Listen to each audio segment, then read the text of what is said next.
নমস্কাৰ, মই মামণি দেৱী, গিৰীশ বিদ্যাপীঠ বিশেষ হাইস্কুল। মৰমৰ ছাত্ৰ ছাত্ৰীসকল, আজি আমি দশম শ্ৰেণীৰ সমাজ বিজ্ঞান বিষয়ত আমি তিনিটা খণ্ড পাওঁ। এই তিনিটা খণ্ডৰ ইতিহাস খণ্ডৰ তৃতীয় অধ্যায়টো আমি আলোচনা কৰিবলৈ ওলাইছোঁ। আৰু এই তৃতীয় অধ্যায়টোৰ শিৰোনামা হ'ল অসমত ব্ৰিটিছ বিৰোধী জাগৰণ আৰু কৃষক বিদ্ৰোহ। অসমত ব্ৰিটিছ বিৰোধী জাগৰণ আৰু কৃষক বিদ্ৰোহ এই অধ্যায়টো আলোচনা কৰোঁতে আমি মূল কেইটামান আলোচ্য বিষয় পাওঁ। আৰু সেই আলোচ্য বিষয়কেইটা হ'ল ক, অসমত ব্ৰিটিছ বিৰোধী জাগৰণ; খ, ভাৰতবৰ্ষৰ 1857 চনৰ বিদ্ৰোহ আৰু অসমত ইয়াৰ প্ৰভাৱ; গ, মণিৰাম দেৱানৰ বিদ্ৰোহ; ঘ, বিদ্ৰোহৰ বিফলতাৰ কাৰণ; ঙ, অসমত ব্ৰিটিছৰ ৰাজহ বন্দোবস্তিৰ প্ৰভাৱ; প্ৰথম চ, ৰাইজমেল আৰু বিভিন্ন স্থানত কৃষক বিদ্ৰোহ; দ্বিতীয় চ, জনজাতীয় বিদ্ৰোহ। যদিও আমি ইয়াতে কেইবাটাও আলোচ্য বিষয় পাইছোঁ, মূল আলোচ্য বিষয় থাকিলেও বহুতকেইটা আলোচ্য বিষয় থাকিলেও আজিৰ পাঠত আমি আলোচনা কৰিম ক নম্বৰ দফাটো, অসমত ব্ৰিটিছ বিৰোধী জাগৰণ। এই দফাটোৰ ওপৰত, এই পইণ্টটোৰ ওপৰতহে আমি আজি আলোচনাটো কৰিম। আজিৰ পাঠ আমাৰ হ'ব অসমত ব্ৰিটিছ বিৰোধী জাগৰণ। অসমত ব্ৰিটিছ বিৰোধী জাগৰণ বুলি কোৱাৰ লগে লগে আমি ইয়াৰ পূৰ্বৱৰ্তী অকণমান কথা জানি লোৱাটো ভাল হ'ব। আমি জানো যে 16 শতিকাত ব্ৰিটিছ ইষ্ট ইণ্ডিয়া কোম্পানীয়ে ভাৰতবৰ্ষত বেহা বেপাৰৰ কাৰণে আহি উপস্থিত হৈছিল। যদিও তেওঁলোক কেৱল বেহা বেপাৰৰ কাৰণেহে আহিছিলে, কিন্তু 19 শতিকাৰ 30 আৰু 40ৰ দশকত তেওঁলোক ভাৰতবৰ্ষত এক শাসকৰ ৰূপত আত্মপ্ৰকাশ কৰিছিলে। ভাৰতবৰ্ষত শাসকৰ ৰূপত আত্মপ্ৰকাশ কৰাৰ পিছত অসমত মান ৰজা আৰু ব্ৰহ্মদেশৰ মান ৰজা, ব্ৰহ্মদেশখনক আমি বৰ্তমান ম্যানমাৰ বুলি জানো, ব্ৰহ্মদেশৰ মান ৰজা আৰু ইষ্ট ইণ্ডিয়া কোম্পানীৰ মাজত ইয়াণ্ডাবু নামৰ এখন ঠাইত সন্ধি হৈছিল। আৰু এই সন্ধি মৰ্মে অসমৰ সম্পূৰ্ণ স্বাধীনতা, অসমৰ কৰ্তৃত্বভাৰ ব্ৰিটিছৰ ওপৰত ন্যস্ত হৈছিল। আৰু 1826 খ্ৰীষ্টাব্দত যেতিয়া অসমত ব্ৰিটিছসকলে অসমত আধিপত্য বিস্তাৰ কৰিছিলে, সেই সময়ত আমাৰ অসমৰ মানুহৰ কেনেকুৱা অৱস্থা আছিল, এই কথাটো জানি লোৱাটো উচিত হ'ব। ইষ্ট ইণ্ডিয়া কোম্পানীয়ে 1826 চনত অসমৰ শাসনভাৰ লোৱাৰ আগতে অসমৰ মুখ্যতঃ আহোম ৰজাৰ ৰাজত্ব কাল আছিলে। আৰু আহোম ৰজাৰ ৰাজত্ব কালত অসমৰ গাঁওসমূহ সম্পূৰ্ণ স্বাৱলম্বী আছিল। অসমৰ গাঁওসমূহত আমাৰ সেই সময়ত সম্পূৰ্ণ স্বাৱলম্বী আছিল। আমাৰ প্ৰয়োজনীয় সকলোবিলাক বস্তু গাঁওবাসীয়ে নিজে নিজে উপাৰ্জন কৰি লৈছিল, উৎপাদন কৰি লৈছিল। বজাৰৰ কোনো ব্যৱস্থা নাছিল বা মুদ্ৰাৰ কোনো প্ৰচলন নাছিল। এনেকুৱা এটা পৰিৱেশৰ পৰা হঠাতে অসমত যেতিয়া ব্ৰিটিছে শাসনভাৰ ল'লে, তেতিয়া মুদ্ৰা ব্যৱস্থা চিনি নোপোৱা মানুহৰ ওপৰত অসমত ব্ৰিটিছে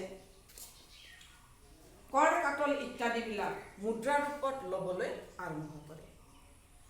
এইটো আমাৰ অসমৰ শান্তিপ্ৰিয় মানুহে ব্ৰিটিছ বিৰোধী কিয় হ'ব লগা হৈছিল, ইয়াৰ কাৰণবিলাকনো কি আছিল, এই কথাখিনি জনাটো অতি দৰকাৰী। আমি ব্ৰিটিছৰ কিয় বিৰোধিতা কৰিছিলে অসমৰ ৰাইজে, এই ক্ষেত্ৰত আমি বহুতকেইটা কাৰণ পাব পাৰোঁ। তাৰ ভিতৰত প্ৰথম কাৰণটো আছিল যে ব্ৰিটিছৰ আহোম ৰজাৰ দিনত কোনো মুদ্ৰাৰ ব্যৱস্থা নথকা স্বয়ং সম্পূৰ্ণ গাঁওবিলাক ব্ৰিটিছৰ শাসনৰ লগে লগে ব্ৰিটিছক যিবিলাক কৰ কাটল দিব লগা হৈছিল। সেই কৰ কাটলবিলাক মুদ্ৰাৰ মাধ্যমেৰে দিব লগা হৈছিল। গতিকে মুদ্ৰাৰ মাধ্যমত যেতিয়া কৰ কাটলবিলাক দিব লগা হৈছিল, তেতিয়া তেওঁলোকৰ অসমীয়া ৰাইজৰ ওপৰত বহুত হেঁচা পৰিছিলে। দৰিদ্ৰ কৃষকসকলৰ ওপৰত এটা হেঁচাৰ সৃষ্টি হৈছিলে, এক ভাবুকিৰ সৃষ্টি হৈছিলে যে মুদ্ৰাৰ ব্যৱস্থা নথকা অসমত হঠাতে মুদ্ৰাৰ ব্যৱস্থা কৰিব লগা হোৱা হেতুকে অসমীয়া ৰাইজ বিপাঙত পৰিছিলে। আৰু সেই সময়তে সুদখোৰ কিছুমান মহাজনৰ সৃষ্টি হৈছিল আৰু এই মহাজনসকলে অসমীয়া মানুহক বিভিন্ন সম্পদ বন্ধকৰ বিপৰীতে তেওঁলোকে মুদ্ৰাৰ যোগান ধৰিছিলে আৰু অসমীয়া মানুহৰ মূৰত এই প্ৰথাটোৱে মুদ্ৰা নীতিয়ে মাধমাৰ সোধাইছিল। গতিকে প্ৰথম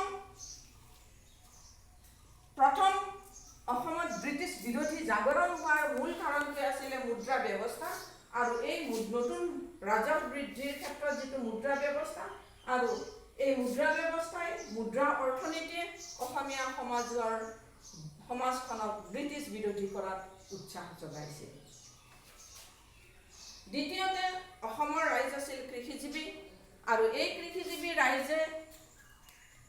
ৰাইজৰ খেতিৰ উত্তৰোত্তৰ উন্নতিত ব্ৰিটিছে কোনো ধৰণৰ চকু দিয়া নাছিল। ব্ৰিটিছৰ মূল নীতি আছিল কেৱল ৰাজহ সংগ্ৰহ কৰা আৰু ব্ৰিটিছৰ অৰ্থভাণ্ডাৰ টনকিয়াল কৰা। ইয়াত আমাৰ সহজ সৰল বুজা কৃষক, দৰিদ্ৰ কৃষকৰ প্ৰতি অনুকম্পা আশা কৰাটো পৰ্বতত কাঁচকণী বিচৰাৰ নিচিনা এটা অদ্ভুত ধৰণৰ কথা আছিল। এই সময়ত কৃষকসকলে কৃষিজীৱী যিসকল লোক আছিল, এই লোকসকলৰ প্ৰতিকূল বতৰ যেতিয়া হৈছিল, বানপানী বা খৰাং বতৰ যেতিয়া হৈছিল, তেতিয়া তেওঁলোকক খাজনা ৰেহাই, ৰাজহ ৰেহাই দিয়াৰ পৰিৱৰ্তে ৰাজহ তেওঁলোকে যিকোনো প্ৰকাৰে দিবহে লাগিছিল আৰু তাৰ কাৰণে বিভিন্ন ধৰণৰ অত্যাচাৰৰ সন্মুখীন হ'ব লগা হৈছিল। এই প্ৰতিকূল বতৰৰ উপৰঞ্চি সেই সময়ত একে সময়তে আকৌ মহামাৰী, দুৰ্ভিক্ষ, বসন্ত, কলেৰা ইত্যাদি বিভিন্ন ধৰণৰ মহামাৰী হৈছিল আৰু গাঁও ধৰি মানুহ উচ্ছন্ন হৈ গৈছিলে। গতিকে এই ক্ষেত্ৰতো ব্ৰিটিছে সেই সৰ্বসাধাৰণ ভোজা খেতিয়কৰ প্ৰতি অলপো দৰদ বা সহানুভূতি প্ৰকাশ কৰা নাছিল। বৰঞ্চ তেওঁলোকে এই প্ৰতিকূল অৱস্থাটো তেওঁলোকৰ পৰা বিভিন্ন ধৰণৰ অত্যাচাৰ কৰি কৰ কাটল সংগ্ৰহতহে বেছি গুৰুত্ব দিছিল। আৰু এইটো হ'ল দ্বিতীয় কাৰণ। ব্ৰিটিছ অসমৰ জনসাধাৰণ শান্তিপূৰ্ণ হৈও ব্ৰিটিছৰ বিৰোধী হোৱাৰ এইটো হ'ল দুই নম্বৰ অন্যতম কাৰণ। তৃতীয় কথা আছিল ব্ৰিটিছে অসমত সেই সময়ত চাহ বাগিচা কৰাৰ ক্ষেত্ৰত মানুহক উৎসাহিত কৰিছিলে আৰু যিসকল খেতিয়কে চাহ বাগিচা কৰিছিলে বা কৰিবৰ কাৰণে আগবাঢ়িছিল, তেওঁলোকৰ মাটিৰ ৰাজহ তেওঁলোকে ৰেহাই দিছিল। আনহাতে এই ৰেহাইখিনি কিন্তু তেওঁলোকে সৰ্বসাধাৰণ কৃষক ৰাইজৰ পৰা তেওঁলোকে উঠাবৰ কাৰণে চেষ্টা কৰিছিল। ইয়াৰ জোৰা মাৰিছিল তেওঁলোকে ব্ৰিটিছসকলে সাধাৰণ কৃষকৰ পৰা আৰু এই ৰাজহৰ বোজাটো আমাৰ কৃষকসকলে কাণ পাতি ল'ব লগা হৈছিল।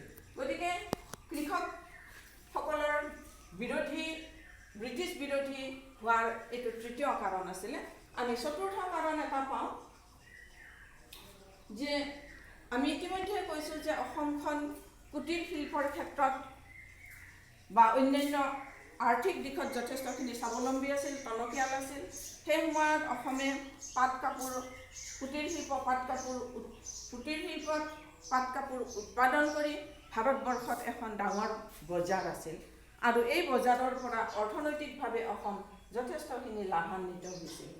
কিন্তু যেতিয়া ব্ৰিটিছ আহি তেওঁলোকে ইংলেণ্ডৰ পৰা তেওঁলোকে প্ৰস্তুত সামগ্ৰী, কাপোৰ কানি আদি যেতিয়া আনিব ধৰিলে, এই প্ৰস্তুত সামগ্ৰী ব্ৰিটিছৰ পৰা পণ্যবিলাক আনিব ধৰাৰ কাৰণে অসমৰ লাহে লাহে টনকিয়াল যিবিলাক শিল্প উদ্যোগ আছিলে, কুটীৰ শিল্প আছিলে, সেই কুটীৰ শিল্পবিলাক লাহে লাহে নিষ্প্ৰভ হ'ব ধৰে আৰু মানুহৰ আৰ্থিক অৱস্থাও লাহে লাহে তললৈ নিম্নগামী হ'বলৈ ধৰে।